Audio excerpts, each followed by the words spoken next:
Good morning, family. Welcome to today's Lessons for Life. Today's Friday, July 10th, 2009, and today we're reading in 2 Samuel chapter 17. And as always, I encourage you first to read it for yourself, see what you get from it. Email us and we'll put it on the blog. But we see here in this chapter, well, actually, I'm going to combine this chapter for something else we just recently read. We see here in this chapter about Absalom, and he gets counsel from Ahithophel, and what happens is, Ahithophel tells him certain things to do in order to really conquer David.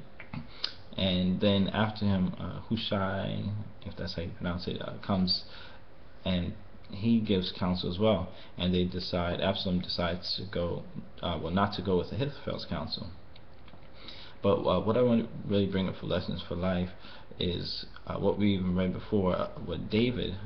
When he found out that Ahithophel had really changed sides and went to Absalom's side, he had said a prayer that Ahithophel's counsel would turn into foolishness.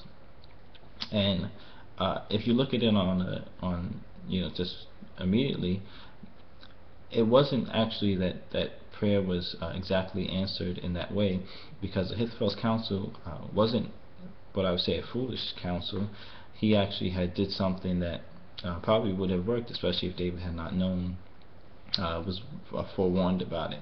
So what I really want to bring up for Lessons for Life is, when we pray or when we ask the Lord for something, the results, the actual process may not be exactly as we have in our prayer, but the results can still turn out in our favor for what we are really desiring in our prayer.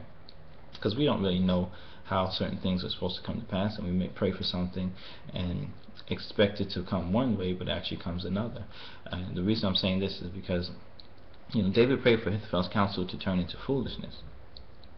Now, if his counsel was foolish counsel, then Absalom wouldn't have even listened to him and wouldn't have would have completely disregarded what he said altogether, as opposed to even seeking the counsel of someone else just to confirm that Ahithophel's counsel was valid or was good. And if it went as David had said, then they might have did something completely different, or they might not have brought the other counselor in, who actually was the one that informed David of what was transpiring, his counsel and Ahithophel's counsel. So if Ahithophel's counsel just strictly turned into foolishness, then that would have spoiled the entire chain of events, I would say, because it would have been completely disregarded and not even given a chance. So the end result, though, was still that David was forewarned about what was happening. Ahithophel ended up, as you read in this chapter, he died. And we'll see how everything unfolds together. But what I really just saw and I wanted to share was that when we ask for things in prayer, it may not come about exactly as we're asking for it to come about, but the results can still be positive in our favor. So that's one of the key things I got as I was reading this chapter, just how David's prayer from the previous chapter wasn't completely exactly as he had planned for it to be, but still the results were turning out to be favorable for David, and it was working out.